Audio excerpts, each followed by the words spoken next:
Hi,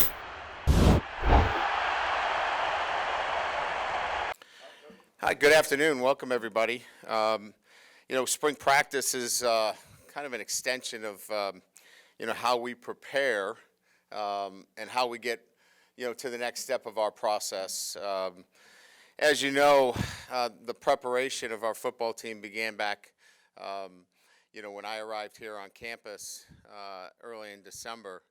If we kind of look back on that, that was much more kind of inside out, evaluating staff and the needs that we thought that were immediate, those that we took some time and making decisions on personnel and staff and support staff, players. And at that time, when we look back on it, a lot of those decisions, are where we are today with over 40 new staff members and support staff, coaches, everybody that touches the team is part of this overall total preparation. And certainly, I know we all, are focused on the first practice and getting out there and, who's competing for what job. But I just wanted to give you the perspective of, the head coach and what I'm looking at every single day. And, it's really about this total preparation of, starting with, how do we physically prepare our football team? And, and it's not just in the weight room. It's been about their nutrition and how they've been eating. It's been, getting the right amount of sleep. It's been certainly the training, the conditioning element, but the physical preparation has been different for them. I'm not here to say that we're better than what's been done in the past, but it's been an adjustment for our football team. And what I can tell you is that I've been really pleased with the consistency of approach. Guys are certainly in a new environment with new standards, and like anybody else, it's been hard. It's not been easy for them. We're all creatures of habit, and the habits that they had were different. And so there's been a give and take, a push and a pull, if you will. But I got to tell you, as I stand here before you, I don't know that I would be saying this, is that I'm really excited about the overall group in terms of their grit. They want to do this. This is important to them. Even though it hasn't been easy on a day-to-day basis. I'll give you an example. We ask them to fill out a personal wellness questionnaire on their phone every day, because we're creating habits. Good habits lead to good things happening in everything they do, in the classroom, in the community, on the football field. And, at the other place I was at, it took a while for us to get that done.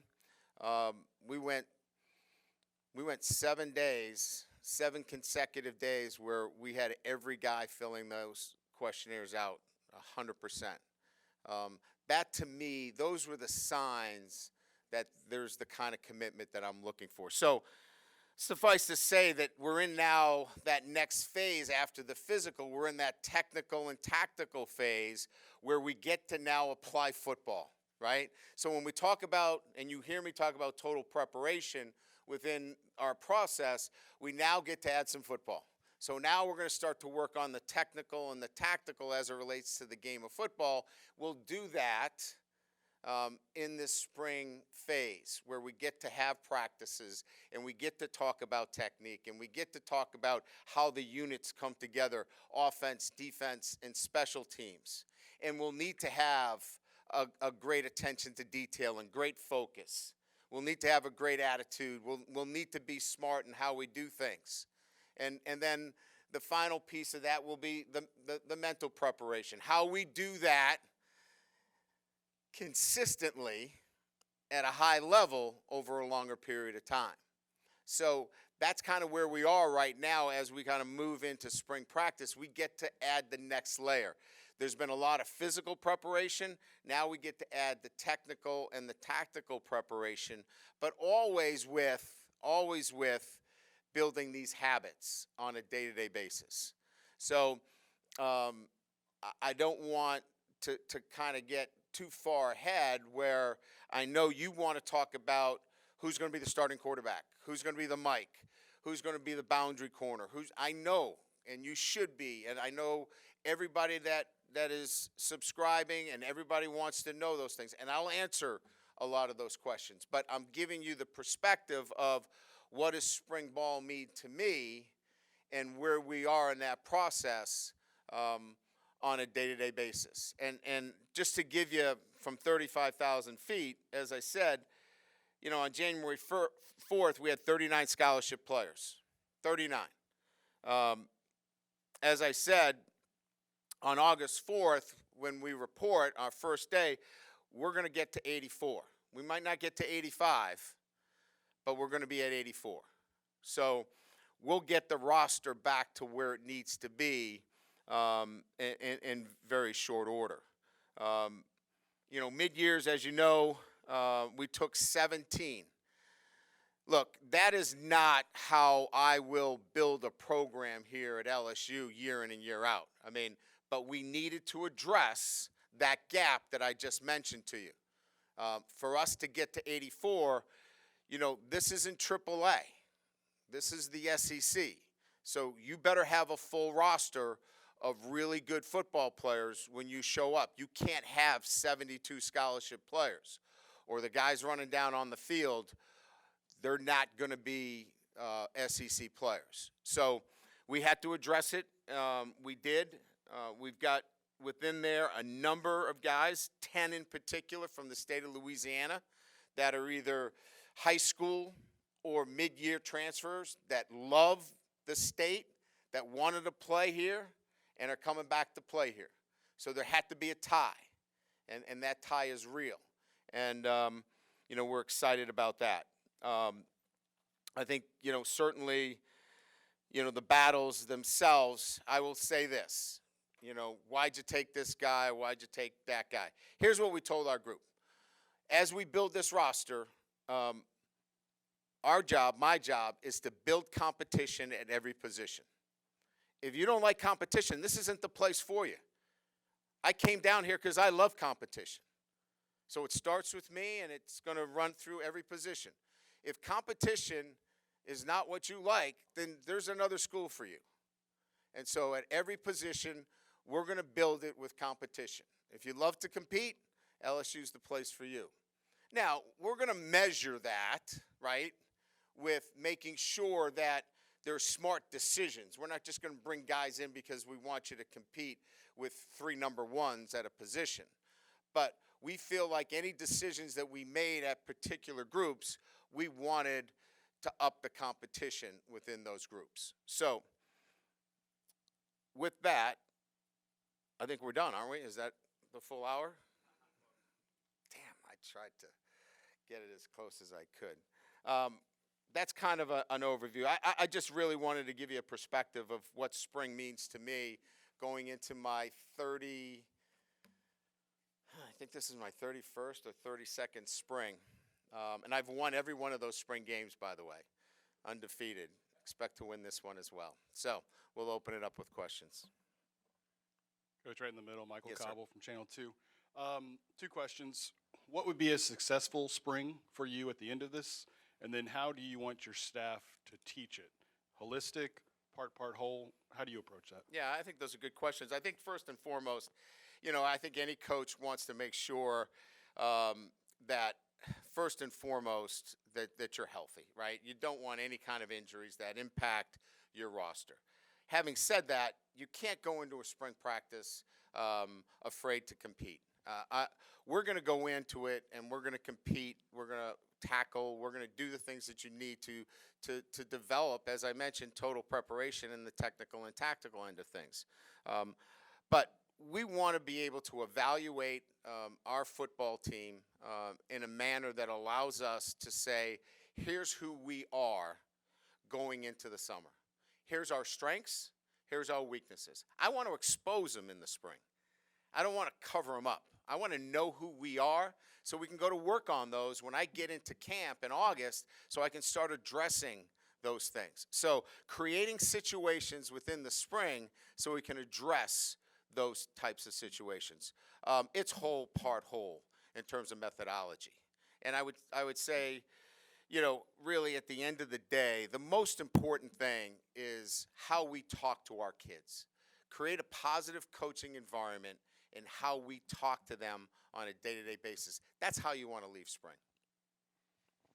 Coach Kelly, Garland Gillen, Fox 8, New Orleans. I don't need to know who's the starting quarterback tomorrow, but I don't know, so I couldn't give you a good answer. didn't expect that. Your 4 scholarship quarterbacks, will they all be available to throw Yes. tomorrow? How do you decide the repetitions that they get each day? How are you going to split up between these 4 scholarship quarterbacks? Yeah, that's certainly the number one question that should be asked is how do you figure this out? It probably was the one area that I spent more time with Mike and Joe than what concept are we putting in the passing game. We're going to go seniority to start, 1 through 4, first in to last in, and then the next time it might be last in to first in, until we get into a rhythm that allows everybody to get enough reps where you can start to break those out. But you got to give it enough work, before you can start parceling them out. I'll give you an example. We start off every practice with a tempo period. It's 12 reps. So A and B are going to split the first group of 6 reps, 3 and 3. C and D are going to split the next 2 at 3 and 3. So every day, right, somebody's going to get 3 and 3. Another group's going to get 3 and 3. It could be different in terms of who that first guy is, but that rotation will happen every day. It'll be similar. We do a 6-4 rotation. Ones get 6, 2s get 4 reps. So it's 10 total reps. Each one of them, in some fashion's got to get some first reps, but it'll be broken up with 4 guys working through 10 reps. And that's how we're looking at it throughout the entire spring. Hey, Brian, Brody Miller with The Athletic. It's been documented how you were able to convince Miles to come back from the portal. So I guess just could you walk us through what those conversations are like when you then, with him when you then bring Jaden in? Again, I think we started with we just wanted to add more competition, and that nobody has the starting position. Go earn it. You've worked hard. He's changed his body. He's healthy. Remember when you threw, I think it was 4 touchdown passes against Missouri? You're an outstanding quarterback. Why can't it be you? And the same thing for Nuss, the same thing for Jaden. So I think it's just the inner confidence that they all have in themselves that they can be the starter. Coach Ed Daniels, WGNO New Orleans. Hey, Ed. Nice to see you, Coach. Thank you, Ed. You too. Could you take us through the whole Arizona State quarterback thing? Did he contact you? Was there a lot of interest from you? And does his ability to use his feet intrigue you? And do you think you need that in your quarterback in today's college game? Yeah, Ed. So certainly, once Jaden had made the decision to go into the portal, right, which that starts the whole process, is the young man made that decision to go in the portal. There's discussions because we're looking at the portal like the free agency board, right? The lights go on.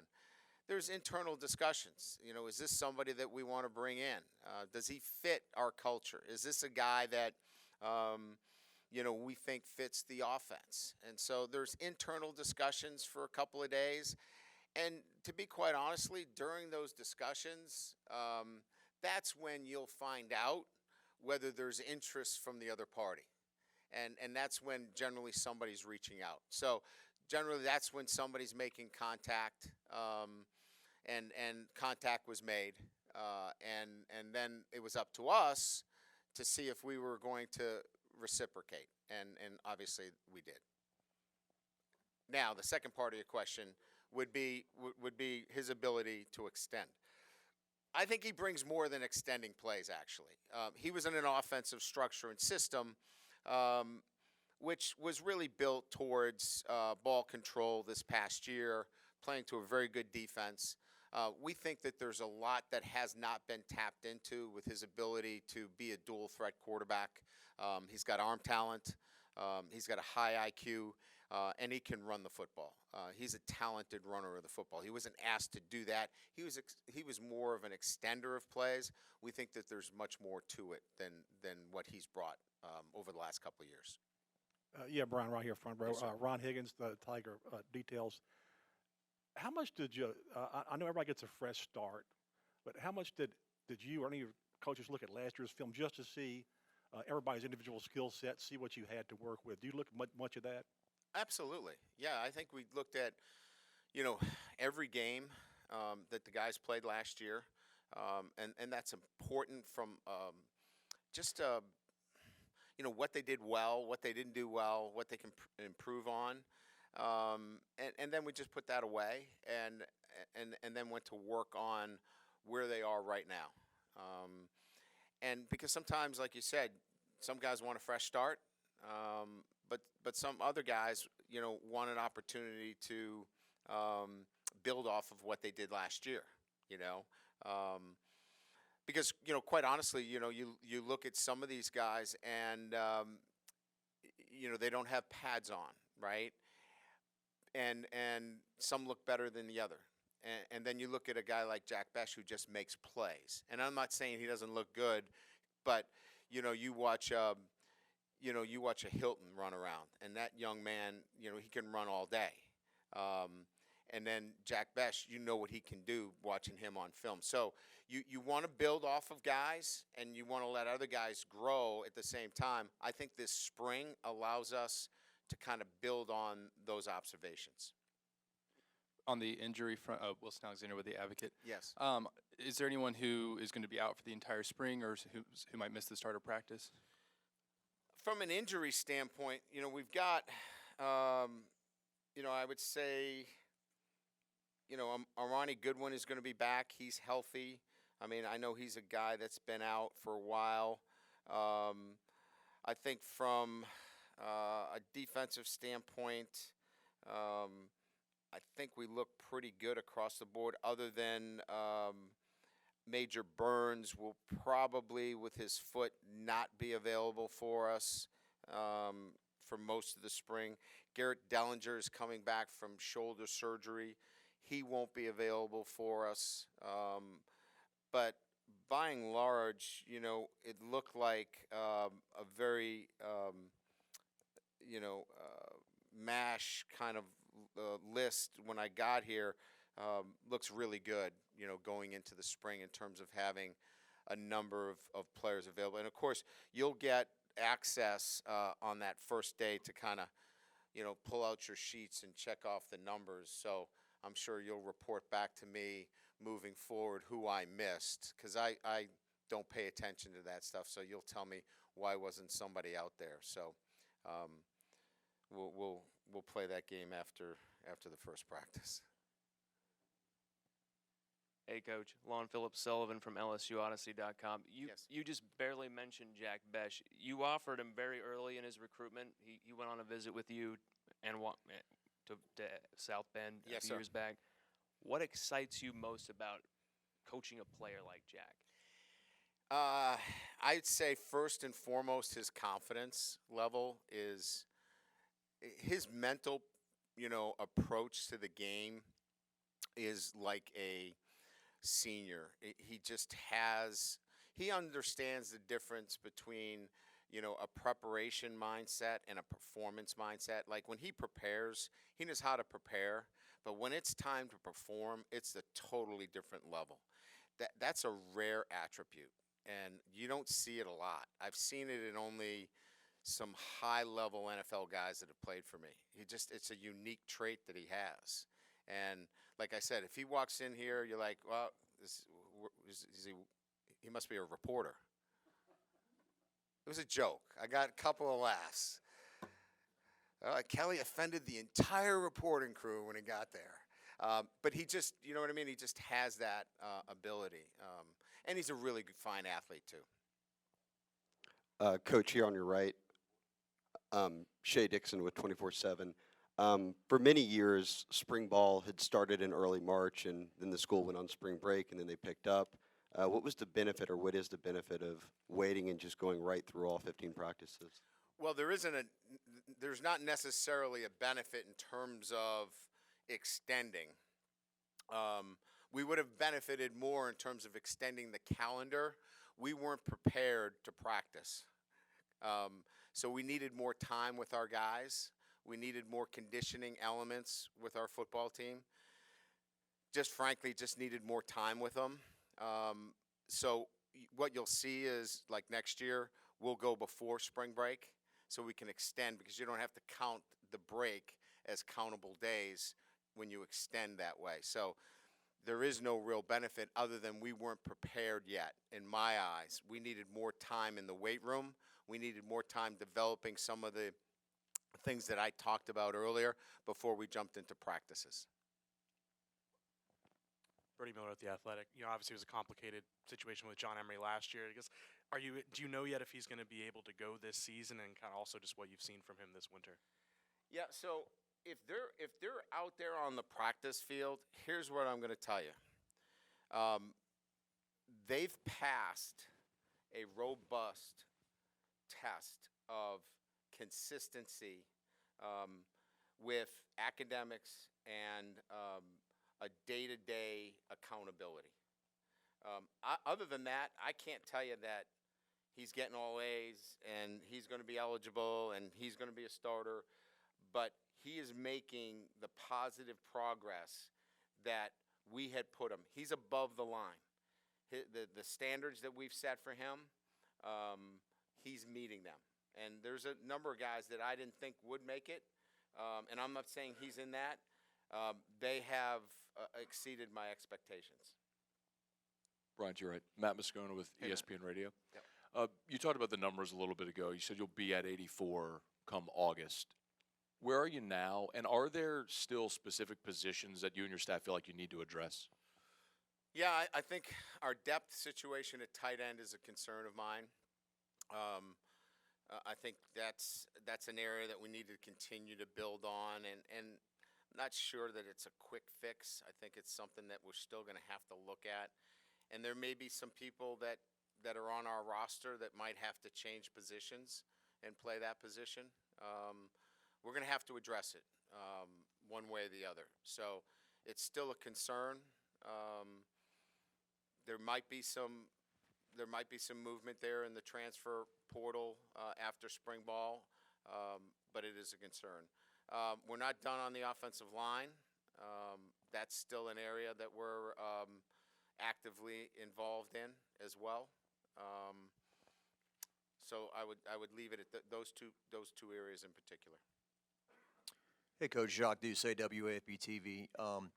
Do you like the way you've addressed the cornerback position in terms of replenishing it with the transfer portal, and can you speak on those guys that are coming in? I do. I think that, I think Jarrett, first of all, quality human being, great leader. I mean, he's come in and you guys are going to get to me on this. I know when I talk about traits and talent, and I'm talking about, I want both, right? I know we're not going to win the SEC because we've got a bunch of really, great kids, okay? They got to be great players too, okay?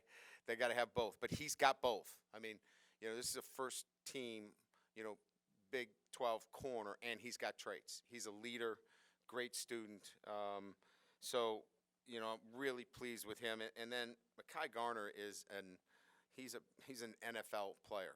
I mean, he's long, he's athletic. he's been impressive, and his film backs it up. If you watch some of his Texas film, he plays big. He plays long. Demarius and Ray. I mean, those guys are been in the program, but they've been nicked up a little bit, and they got to really come on this spring. But to have those guys that we know were in the program, that's a better situation now to have those four corners, and we've got some freshmen coming in. So we're in a much better position to go into an SEC situation where now Matt has some flexibility within our defensive structure that if we want to play some press, we can certainly do that. Hey, Coach, Glenn West, LSU Country right here. You touched on the high transfer numbers that you guys brought in. Just what do you like about that group as a whole? Obviously, a lot of these guys are from Louisiana and kind of have that background. Just what have you seen from them, maybe from a leadership standpoint, since they got to campus? Well, I think there were some certain things that we were looking for. So there was positional need, right? So we were looking at positional need. We wanted guys that wanted to be at LSU, that wanted to be part of bringing LSU back to a championship level, right? And that was a single-minded focus. It wasn't, hey, I didn't get my due, and I got this and I got that at the other place. No, I want to go to LSU and I want to win a national championship. So they had to have the right mindset. They had to be thinking right about the transfer. Positional need, Louisiana, and then they had to have something that really attracted to me, and that was recommendations from others that they were leaders, and they've all proven to be that so far. Coach T-Bob Bear, ESPN Radio. In an earlier press conference, you were talking about offensive line and how kind of fundamentally believe it's a development position. And so when you're trying to affect a year one turnaround and you have so many question marks of that group, how are you looking to, what's your approach? Well, we brought in 2 transfers. We're recruiting another player at that position right now. So 3 veteran players, plus I believe that there are players on this roster that will develop in time before we play our first game against Florida State that will change that narrative in terms of where we were back in, February when we had that conversation. So, and that's our job, right? I mean, to change these conversations from when we first have them to where they are. Now, your eyes will tell me that. Like, you'll get a chance to watch practice and go, that guy don't know what he's talking about. They still stink. Or, you know what, they look like they're improving. And so, I think we've made the progress, with bringing in some transfers. And I also think that the players that we have physically developed since January have changed their bodies. And that's the next stage of that development as well.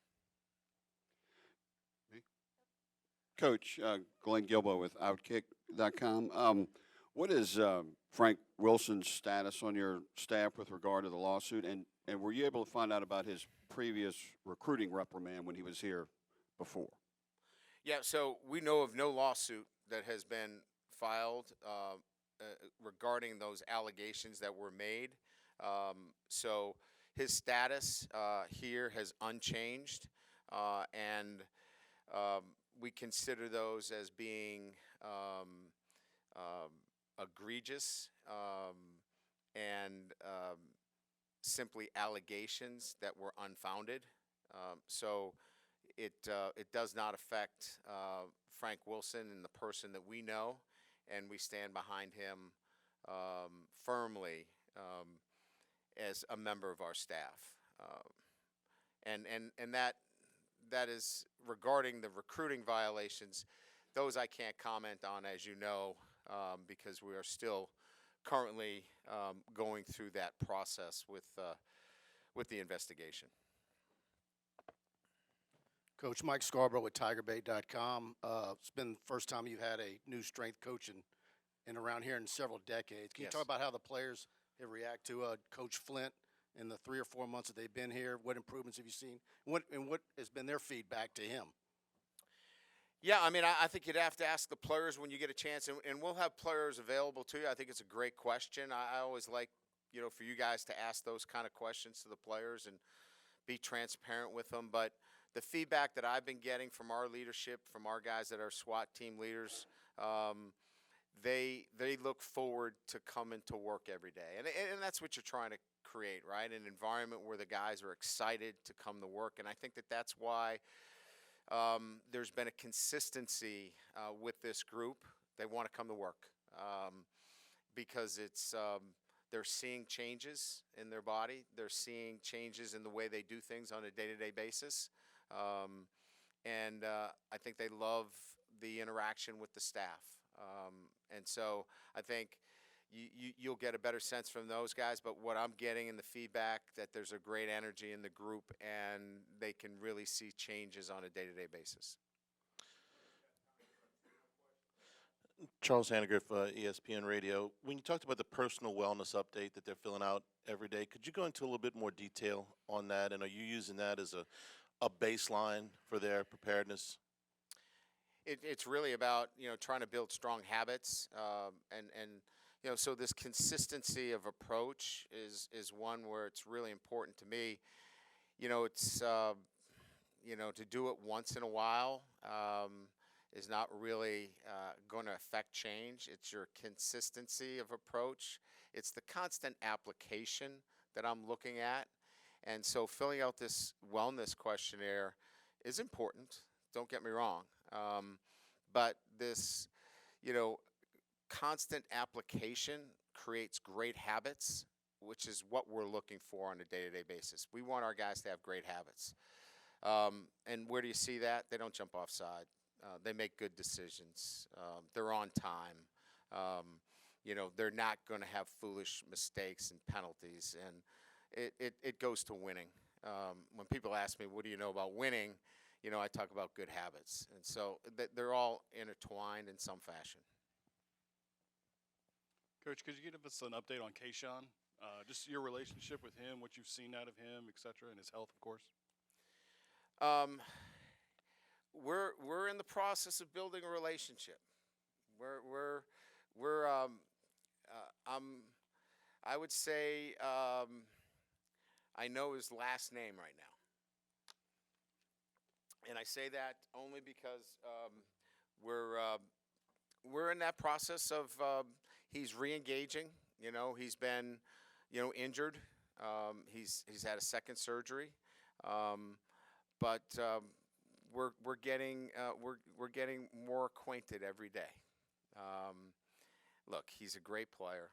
He's a good kid, but this has been a rough spot for him. And what happens is you tend to get distracted because you're not involved in everything. But he's learning you got to be involved in everything, whether you're injured or not. And that's a process that he's going through, and we're seeing some really good changes. We had a nice conversation in the training room this morning where he's on top of his academics, and he's making good progress. But the good part about it is the surgery was successful. He's making good progress. He's in a walking boot right now. And that's really the most important thing. The rest of the stuff, we'll work it out between the two of us. I'm not that hard-headed. He's a good player. All right, thank you.